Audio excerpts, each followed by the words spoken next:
Allah Azza wa Jal dit dans le Coran, nous t'avons donné, en s'adressant au prophète Mohammed sallallahu alayhi wa sallam et en s'adressant à toute sa communauté, nous t'avons donné sab'an min al-mathani, les 7 répétés, en faisant référence à Surat al-Fatiha, wa al-Qur'an al-Azim, et le noble Coran. Donc Allah Azza wa Jal, dans le Coran, fait rappeler cette faveur que Allah nous a offert, nous a donné les 7 répétés, les 7 versets de Surat al-Fatiha que nous répétons quotidiennement, ainsi que le Coran Azim. Et le Coran, c'est la parole d'Allah Azza wa Jal. Et c'est la meilleure des paroles. Il n'y a pas une parole sur terre plus noble que la parole d'Allah Azza wa Jal. Et toute personne, toute chose qui a un lien avec le Coran et devient élevée. Exemple, Allah Azza wa Jal, parmi les 12 mois de l'année, le plus noble des mois, c'est le mois de Ramadan. Pourquoi c'est le meilleur des mois? Pourquoi c'est le maître des mois? Parce que c'est le mois dans lequel le Coran fut révélé. La nuit du destin. Pourquoi est-elle la meilleure des nuits de toute l'année? Parce que c'est la nuit dans laquelle le Coran a été révélé. Et pourquoi le prophète Mohammed sallallahu alayhi wa sallam est le maître des prophètes? C'est parce que c'est sur lui que le Coran fut révélé. Et pourquoi sa nation, la Ummah de Mohammed sallallahu alayhi wa sallam, est la meilleure des nations? C'est parce que c'est la nation qui a reçu le Coran. Et le prophète sallallahu alayhi wa sallam a dit, dans sa nation, quels sont les meilleurs de sa Ummah? C'est ceux qui ont appris le Coran et c'est ceux qui l'enseignent. Le prophète sallallahu alayhi wa sallam dit, les meilleurs parmi vous, c'est ceux qui apprennent le Coran.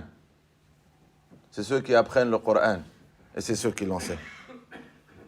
Et le Coran dit, sur ce même témoignage, que le Coran, ce sont des signes évidents qui se trouvent dans la poitrine de ceux qui ont reçu ce savoir.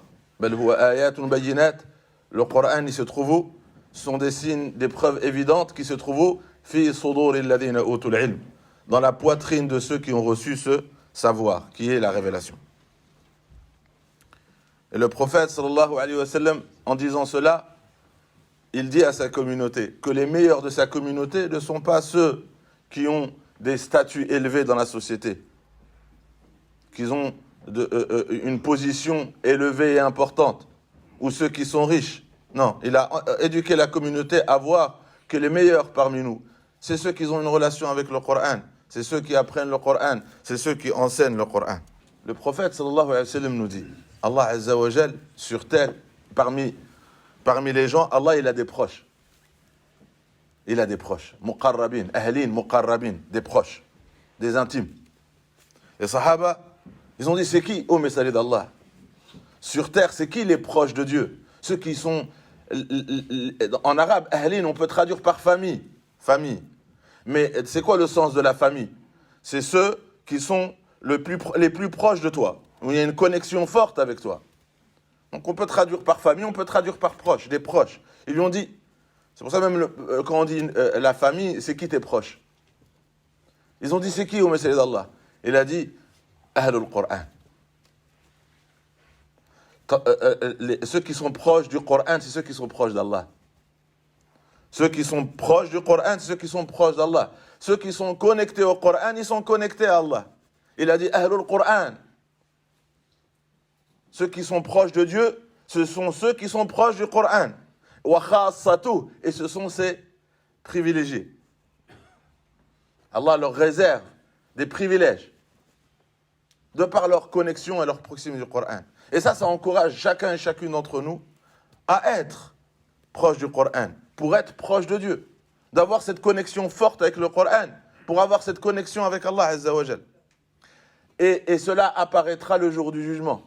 La connexion qu'on a avec le Coran, c'est combien on le lit, combien on le mémorise, combien on le comprend, combien on le vit. Et c'est dit dans un hadith, où le prophète sallallahu alayhi wa sallam dira, il sera dit à chacun et chacune d'entre nous, lis. Iqra, vas-y, lis. Jour du jugement, il te sera dit, lis. Et wartaqi. Et pendant que tu lis, ta lecture va t'élever. Et lis comme tu lisais sur terre. C'est-à-dire que ça va être la récompense de ta relation avec le Coran sur terre. Et tu verras ta réalité. Ce que tu ne vois pas sur terre, tu la verras là-bas. Il te sera dit, lis et élève-toi et lis comme tu lisais sur terre. Parce que le degré qu'Allah te récompensera sera là où tu t'arrêteras de lire. Tu t'arrêteras. Ton degré sera le dernier verset que tu pourras lire. Maintenant, ce qu'il faut rappeler, tu liras par cœur. Tu ne seras pas confié, attends, je vais chercher un livre. Non, lis. Donc, les savants nous disent que le prophète, en disant cela, nous montre que la meilleure connexion avec le Coran, c'est quoi? C'est de le mémoriser. Parce qu'il te sera dit, lis. Et tu t'élèveras en fonction de ta relation avec le Coran. Et là, ça encourage d'apprendre le plus de Coran possible. Parce que chaque verset, il a une énorme valeur le jour du jugement. C'est 1 degré de plus. Et un autre verset, c'est 1 degré de plus. Et un autre verset, c'est 1 degré de plus. Et tu t'arrêteras, la récompense s'arrêtera là où toi, tu te seras arrêté sur terre. Et c'est pour ça que les savants nous disent, à travers ce hadith, on comprend qu'il y a autant de degrés que de versets. Parce que quelqu'un qui l'a appris entièrement, il ne s'arrêtera pas jusqu'à là où il ira jusqu'à la fin. Et il atteindra les plus hauts degrés. Voilà pourquoi c'est un encouragement pour nous, pour nos enfants, de comprendre qu'il y a une liaison forte entre ce qui nous attend dans l'au-delà en termes de rétribution et notre rapport avec le Coran, sa lecture, sa mémorisation. Le prophète sallallahu alayhi wa sallam dit, là on est au jour du jugement. Là on est au jour du jugement. Allah nous a tous ressuscités. Allah nous a rassemblés. L'enfer a été approché, le pont a été posé sur l'enfer, la balance elle est là. Et vous savez ce qui va se passer? Yu'ta yawm al-qiyamati bil Qur'an. Le Coran il va arriver, il va être appelé.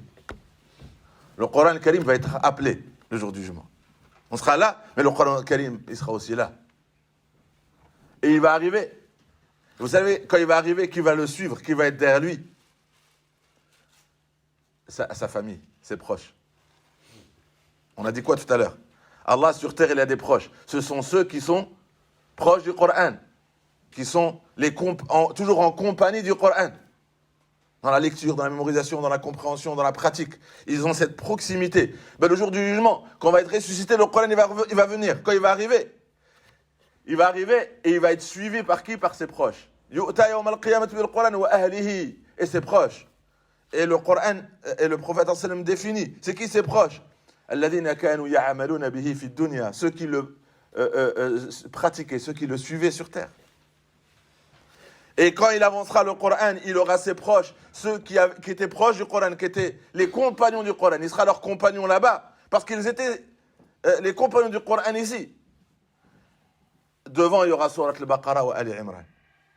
Regardez, vous savez, le Coran qu'on a comme on l'a, les premières sourates, c'est le Fatiha, al-Baqarah, Ali Imran, ainsi de suite, 114 sourates. Et bien, ça sera comme ça. Le Coran, il arrivera, et en tête, il y aura Surat al-Baqarah, suivi de Ali Imran, suivi des autres sourates.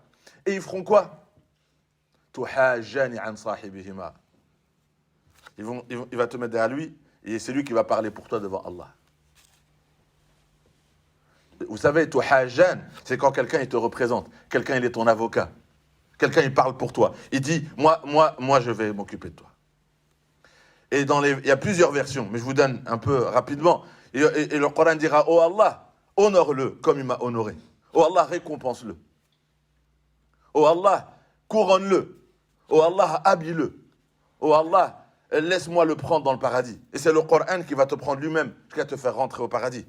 Et quand il va rentrer avec toi au paradis, il va te prendre dans le degré que tu mérites. Il va t'élever, comme on a dit le hadith. Lis et ton degré sera là où tu t'arrêteras de lire. Donc le Coran al-Karim va t'élever, il va te faire rentrer au paradis, il va t'élever au degré que tu mérites. Il va t'honorer. Et le prophète, il dit, le Coran, il demandera l'intercession.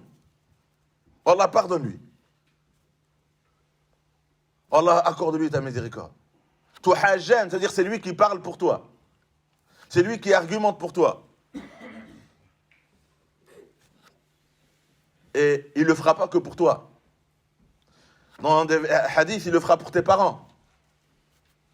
C'est-à-dire il te défendra, il défendra tes parents. Oh Allah, couronne ses parents aussi. C'est eux qui l'ont éduqué sur le Coran. C'est eux qui lui ont appris le Coran. C'est eux qui lui ont enseigné le Coran. C'est eux la cause de sa relation avec le Coran, c'est ses parents. Donc eux aussi, couronne-les, rétribue-les. Dans un hadith, il intercédera à 10 personnes de sa famille. Pas que les parents, pas que 2 personnes, 10 personnes. Pas 10 personnes qui eux-mêmes avaient un rang élevé. Non, non, non. Ceux qui ont un rang élevé, il intercédera en faveur des proches de la personne qui l'ont honoré, wajabat lahumun nar, qui, dans le jugement, devait aller en enfer. Le Coran, il intercédera en leur faveur.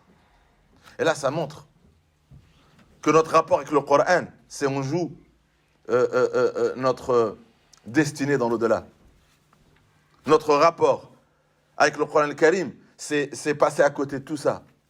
Que le jour où on est ressuscité, le jour où personne ne pourra être sauvé, personne. Il n'y aura pas d'argent, il n'y aura pas d'avocat, il n'y aura pas de pouvoir, il n'y aura pas de relation, il n'y aura rien. Il n'y aura que le Coran. Et le Coran, il arrivera. Et il sera l'avocat de qui? De ses proches. Voilà pourquoi